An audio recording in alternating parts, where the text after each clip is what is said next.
Autisme merupakan suatu gangguan perkembangan neurologis yang memengaruhi interaksi sosial, komunikasi verbal dan nonverbal, serta perilaku secara umum. Gangguan ini termasuk dalam kelompok spektrum gangguan autis atau yang biasa disebut Autism Spectrum Disorder atau yang disingkat ASD, yang berarti bahwa gejala dan tingkat keparahan dapat bervariasi secara signifikan antara individu yang mengalaminya. Berdasarkan Tempo 2023, jumlah penyandang autisme meningkat terus di Indonesia dengan tambahan 500 anak pengidap autis di setiap tahunnya. Menurut data terakhir pada tahun 2021, jumlah penderita anak autisme di Indonesia naik drastis hingga mencapai sekitar 2,4 juta orang. Kemudian, salah satu artikel yang ditulis oleh si Hombing di tahun 2019 mengatakan bahwa masih banyak ditemukan kasus perundungan dan pengurangan hak individu autisme, yang dimana contohnya itu adalah pendidikan hingga kelayanan transportasi. Berikut kami lampirkan wawancara dengan narasumber yang sudah meliput terkait kehidupan dari seorang pengidap autisme. Kalau diskriminasi itu sekarang nggak terjadi hanya dengan anak kebutuhan khusus ya. Sekarang sesama anak aja juga banyak bully, jadi ya memang nggak baik sih. Ya itu nggak perkembangan yang miris ya kalau menurut saya, karena pengawasan terhadap anak-anak juga kurang, karena biasanya diskriminasi itu terjadi di sekolah yang orang tua tidak bisa ikut di situ. Untuk anak sesama anak yang bukan kebutuhan khusus aja ada bully ya. Jadi anak-anak juga tetap harus dalam pengawasan pihak sekolah gitu, supaya bully ini baik untuk anak non disabilitas atau juga ke anak disabilitas itu tidak terjadi. Itu sebenarnya pengawasan dari pihak sekolah dan juga pemahaman anak-anak, yaitu lagi-lagi pihak sekolah memberitahukan tidak henti-hentinya kepada anak-anak untuk saling menghargai sesama teman. Seperti itu sih.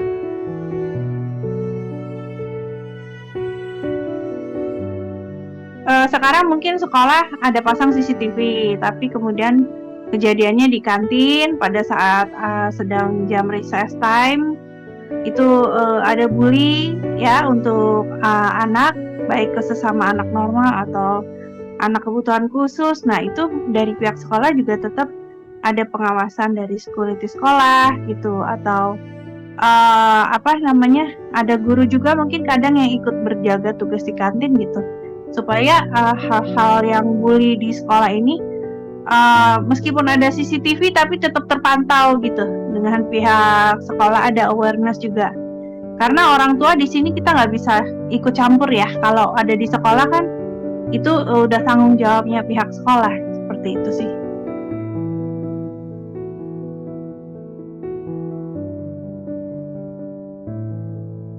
Negara kita itu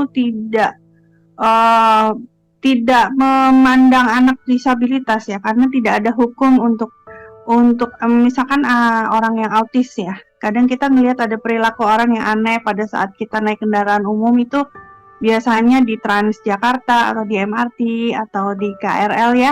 Kita ngelihat ada orang yang aneh, yang freak gitu, kadang ngomong sendiri, tapi dia tidak mengganggu orang lain gitulah. Itu tidak ada hukum untuk orang-orang disabilitas. Kadang orang juga tetap aja cuek di kursi-kursi yang dikhususkan untuk orang-orang khusus gitu. Dia juga sudah ada keterangan khusus bahwa ini anak misalkan kebutuhan khusus autis atau kebutuhan khusus yaitu tadi tunarungu atau mungkin buta ganda, seperti itu. Jadi ada awareness tersendiri juga. Ada hukum juga. Misalkan ada orang tiba-tiba di Alfamart dari CCTV ngambil barang aja, kita langsung bilang itu maling. Ternyata mereka pikir udah ngasih lihat ke kasir, nih loh aku bawa barang, mereka langsung pergi dan itu harusnya dibayar. Mereka tidak ada pikiran mencuri ya, tapi mereka udah diteriakin maling, digebukin. Ternyata anak itu udah luka-luka. Ternyata setelah ada salah satu orang yang kena, itu anak autis loh, jangan digituin gitu. orang-orang yang berkebutuhan khusus ini sebenarnya mereka dikasih lingkungan sama seperti kita orang yang normal pun juga akan senang kalau kita juga dapat respect dari orang lain ya gitu loh. Jadi awareness kita orang-orang yang normal itu kan kita harus ngalah sama orang special need ya. Jadi kalau kita ngeliat orang yang aneh atau apa itu jangan dibully gitu lah. Karena mereka sendiri juga nggak mau mereka seperti itu gitu loh.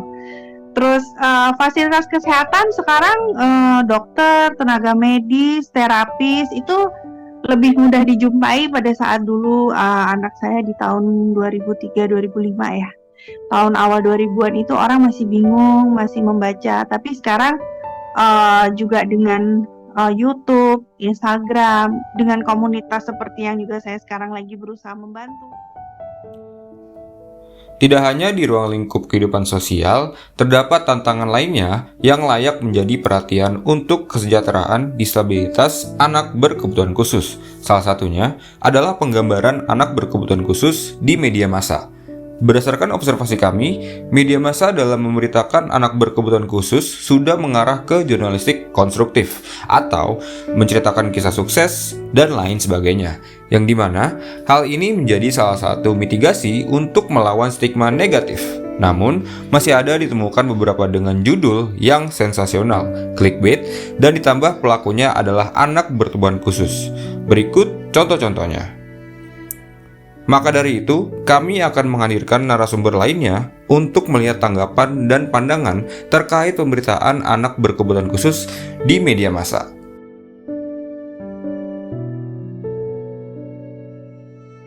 Setiap kata, setiap visual yang kita tampilkan itu tidak menyerang salah satu pihak, tidak mengumbar kesadisan atau seperti apa. Jadi selama aku liputan soal misalkan disabilitas, pembunuhan atau sebagainya, tetap kita jaga marwah untuk P3SPS itu untuk gimana ya, supaya menjaga jadi narasumber kita merasa aman, kita juga mendapatkan publikasi yang ingin kita sampaikan gitu. Jadi yang pertama adalah kita cari cara gimana narasumber kita tuh aman, karena kan kita akan mengekspos dia ya gitu. Jangan sampai apa yang kita ekspos, apa yang kita sampaikan ke media itu, apa yang kita sampaikan ke masyarakat itu bisa menjadikan dia makin drop atau makin apa kayak gitu. Jadi kita juga harus di sisi lain, kita sebagai jurnalis kita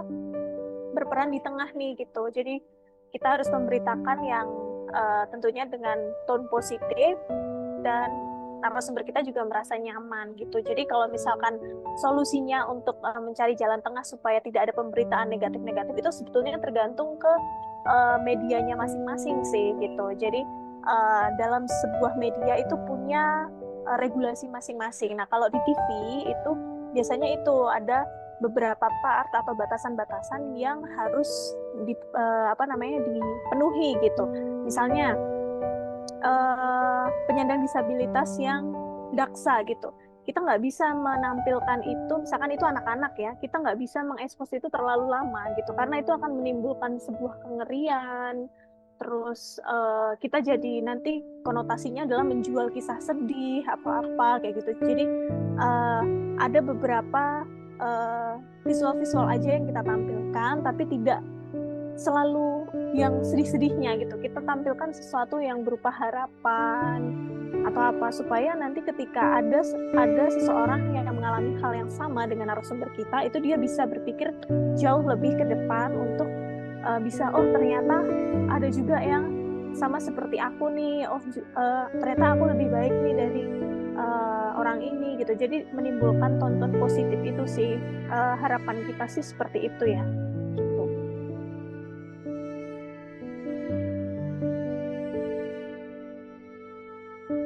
Kalau sejauh yang kita temui di lapangan, beberapa kan kita sempat liputan ya, baik itu disabilitas daksa, intelijensia, terus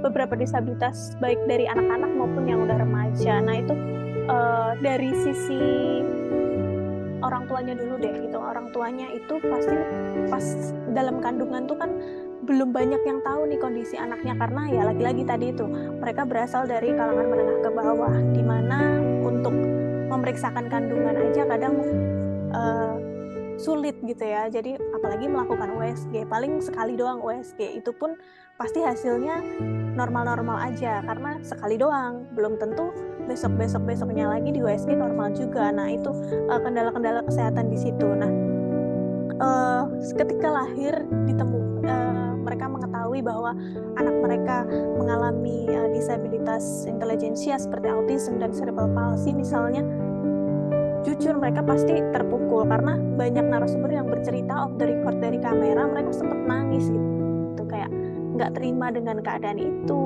terus ingin ngajak anaknya bunuh diri, itu sempat ada kita temui gitu.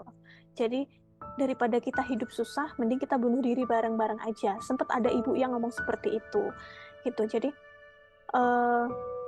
mungkin mereka sangat-sangat terpukul ya, mungkin mereka menyalahkan diri sendiri gitu, salah sang ibu nih apa sampai anaknya seperti ini gitu. Jadi awal-awal sih mereka terpukul ya, terus sampai ada yang malu gitu, malu untuk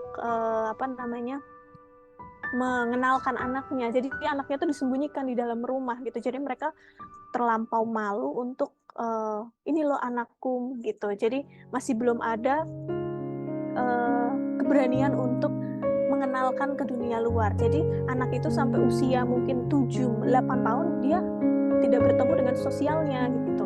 Jadi terkungkung di dalam rumah karena sang orang tua ini malu dengan kondisi anaknya. Itu banyak juga